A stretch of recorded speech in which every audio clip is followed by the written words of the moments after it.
IIT 2025 counseling dates have been announced on their official website. However, it is important to be cautious about things like receiving text or mails regarding the counseling process, because there have been multiple reports of scams.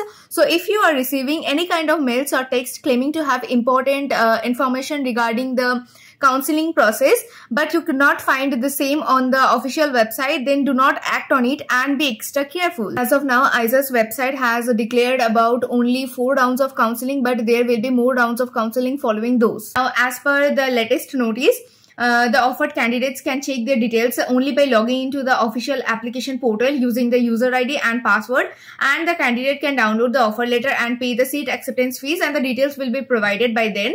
And once the first round of offers are made, necessary information will be made available only on the website.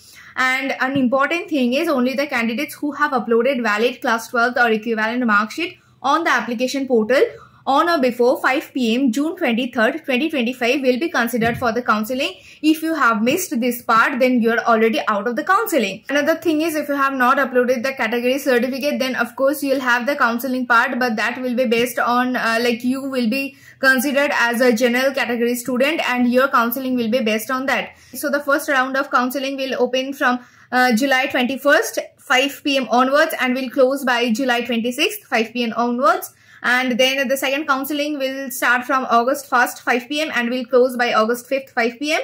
Now the third counseling will start from August 8th, 5 p.m. and will close by August 12th, 5 p.m.